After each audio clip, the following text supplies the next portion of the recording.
Hey, it's Goose. Ronnie, backstage, day number 3 of Sonic Temple, and I couldn't ask for a better day here. And we are Beautiful. here with Shane from Silverstein, and right off the bat, we got to know Silverstein, the band name, is a reference to Children Offer Shel Silverstein. Yes, it is. Okay. Love Shel Silverstein, read his books growing up. Kind of a funny story how we got the name.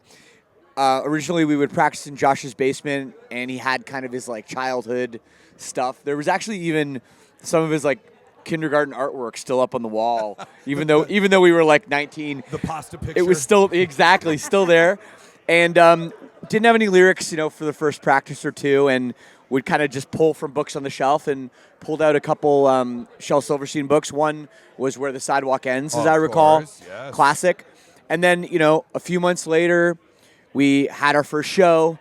We didn't have a name yet, and it was kind of one of those moments like dumb guys.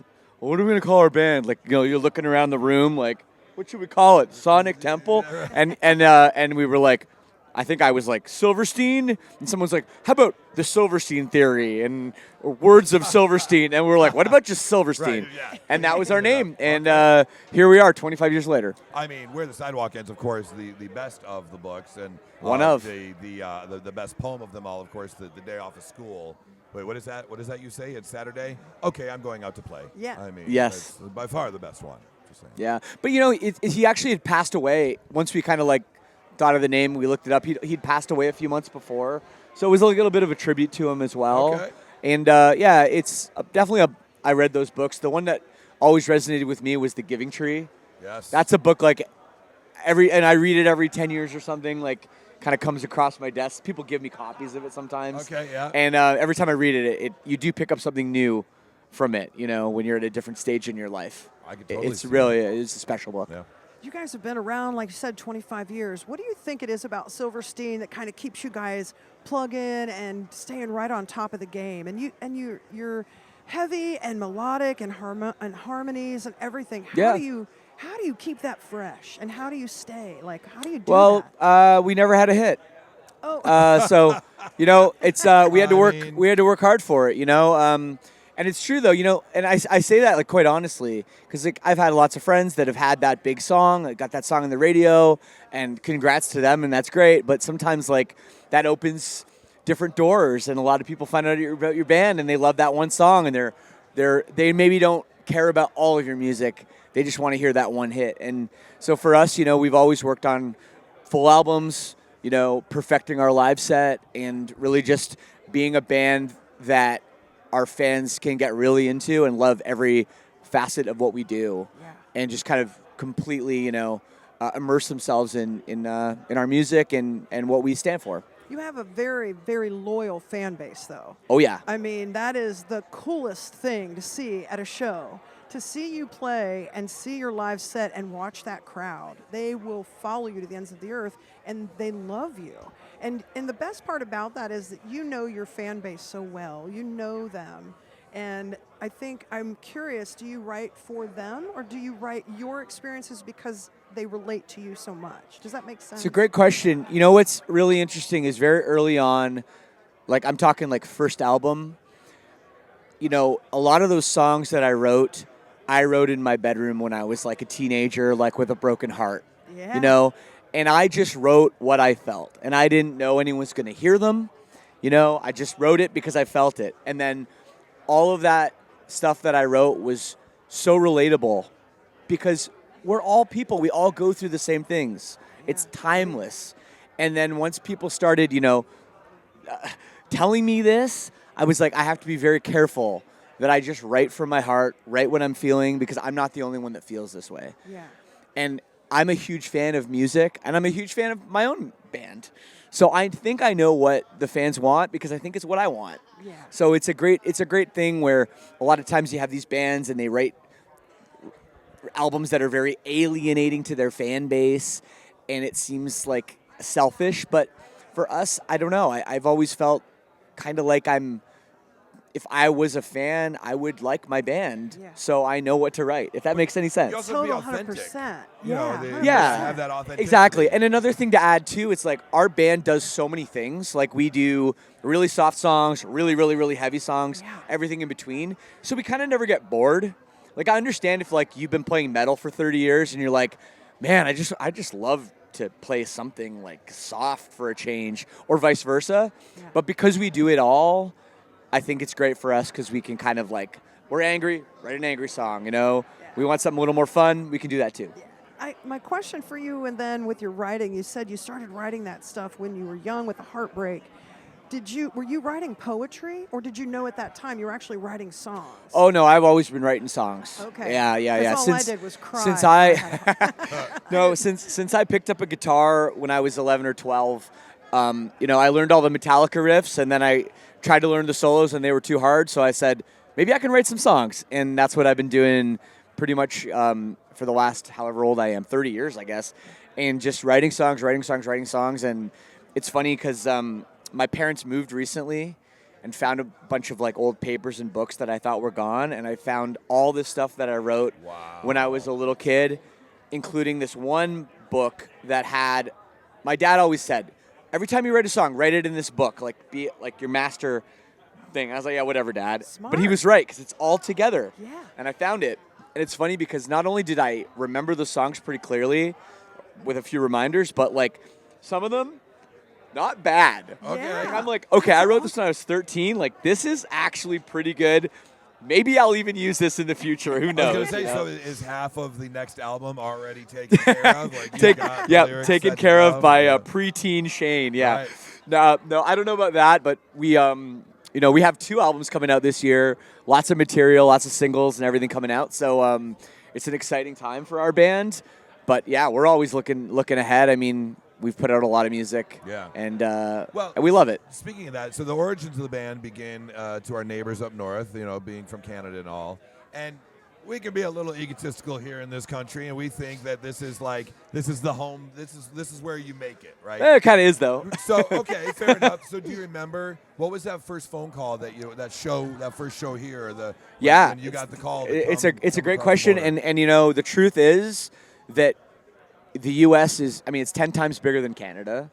And even though, like, we're from Toronto area, we've got a great scene there, it's a lot smaller, So it was our focus early in our career when we started, talking about trying to do this bigger than just a local band. We wanted to try to make waves in the U.S. Yeah. And that's why we signed to Victory Records out of Chicago back in 2003. It was our first album. And that was a big thing for us, was to kind of go do the U.S. first and then work our way kind of upstream to Canada rather than the other way around. Okay. Because there's a lot of Canadian bands, especially on the radio, with, like, Canadian content laws and stuff, that get really, really big in Canada, like huge, that you maybe have not heard of, Right. Yeah. Like, I'm sure there's some bands you might know, like Billy Talent is, like, a massive band in Canada, all over the radio. Not that big in the U.S., or Our Lady Peace is another great band from Canada. Okay. Yeah. But, I mean, they're like Love diamond-selling arena band in Canada. Here, they play a few shows in the States. But Right. So we didn't want to be that. We wanted to be a band that had our own thing going on in the U.S., and that's what we focused on first. And all of our touring was in the U.S. for years. We didn't even play Western Canada until we'd been a band for like 6 years. Oh, okay. So it was. So- So even though you guys are from there, the actual roots of the band are in America, because that's where you. Yes, in terms of how we started with a label on the Right. in the U.S. and stuff. Yeah, Yeah. That was exactly. really smart that you decided to work that way, to start here and then work into Canada, because Yeah, I mean, they were also really the only label that wanted to sign us, but we don't need to say that part, you know. Victory's great. It's a great. Oh yeah, they're They massive label, Yeah. and it was like the dream label for us to be on. So once we got that phone call, and they came up and watched us play in Toronto, and we got the contract, we sort of were like, all right, we're gonna laser focus on this, Yeah. and we're not gonna try to find another label to have a bidding war. We were like, let's just do it, and we did, and it all worked out. Did anything, once you got signed, did anything change with you and the band guys? Like, Huge did egos inflated overnight. Yeah, Right. yeah. No, sex, drugs. Yeah.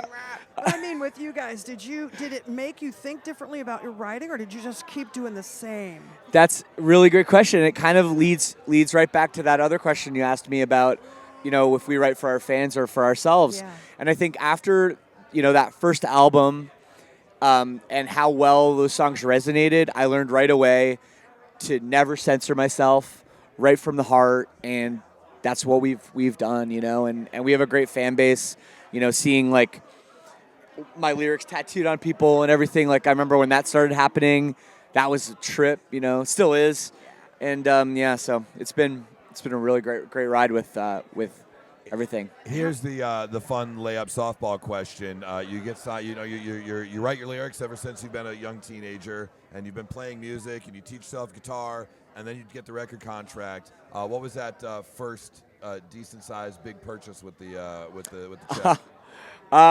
What'd you treat yourself to? I bought a MacBook computer, like kind of nerdy, not that cool, but like All right. it was better than like my dad's hand-me-down, like I don't know, Pentium 1 or whatever Yes. I had.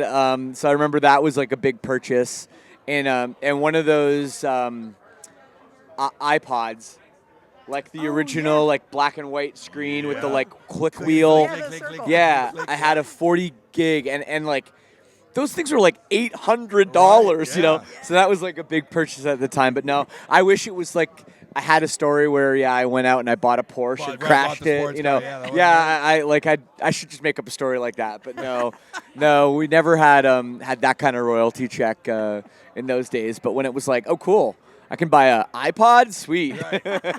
I remember we were asking Dustin from Starset like what car he used to drive and what's he drive now, and it was last year when they played here, and he was like, I think he said like some sort of little piece of shit Toyota or something, and we're like, what do you drive now? And he goes like this, a Porsche. A Porsche 600 Right. something.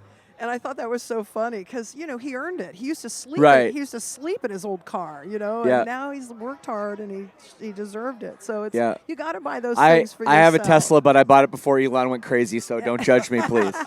Teslas are cool as fuck. So, okay, now you mentioned earlier that you had talked about titles for your band, and you were like, they were saying Silverstein Theory and all that other stuff. Yeah. Were there any other band names that didn't make the cut that you could share with us? Because there's always some back in the corner. We were almost called Dawn of the Fall. Wait, like D-O-N or D-W-N? DAWN. Okay. Dawn of the Fall.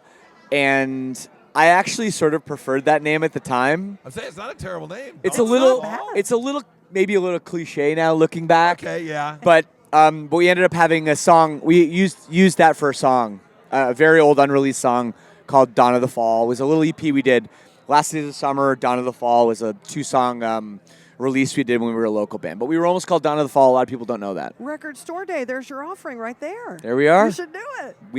We would love to. How do you know when you do a song, how do you know when to put screams in and get more harmony and melodic? Like, how do you decide that? Yeah, it's a good question because I do a lot of different vocal styles, you know, kind of crazy, soft, everything in between. And I think really what I do is just listen to something, the music, and just kind of get a vibe and kind of, you know, think about where the right expressive, you know, parts are for that. But also sometimes if the music's really complicated and I'm not sure what melody to put in there, I'll just scream because then that takes care of that. I don't have to worry about figuring out the right notes. It's like, oh, I can just scream over this part. It doesn't matter what the guitar is playing note-wise. So that's a little trick I have too. That's good. Do you have any, we were asking Eric this because he's the screamer vocal guy in I Prevail, but do you have any kind of thing that you do to keep your voice from getting shattered? I mean, just crushed when you're doing screamo type stuff and keeping it from, I don't know, losing it. Yeah, and shout out to Eric. Eric's my guy. I don't do too much. I drink a lot of water, try to get a good night's sleep. I don't have crazy rituals like some singers do, you know, and I just pray every night that I'm going to wake up and have it, It's still you gonna know. work, right. And some days I do and some days I don't. It's always a wild ride, but for the most part, I'm here. I'm talking to you guys and excited for Sonic Temple. So Sound great. Cannot wait to couldn't see be more excited. Yeah. I think Britney Spears just said something. Was it Britney Spears or one of the other pop girls that said something about some sort of sperm they gargle? I don't know. I was like, I don't even understand what's going on right now. So anyway, let's get off that track. I'm glad you just drink a lot of water and get a lot of rest. That's right. Yep. Absolutely. Well, Shane, thank you so much. Can't Thank wait you. to see you take the stage. It's going to be an absolutely unbelievable time. Appreciate here you. at Sonic Thank you, Temple. Shane. Thank you very much. Thank you so Appreciate it. much. We're happy that you made your start here, came down from Canada and got your start here before And going yeah, and elsewise. the whole thing about it, we can still have a hit now. Right. You guys can make it happen for us. Yes. Yes, we Play absolutely our can. songs and spread the word. It's not too late. It's not too late. Thanks so much. Goose, Ronnie, backstage here at Sonic Temple Day number 3. It's 997 The Blitz.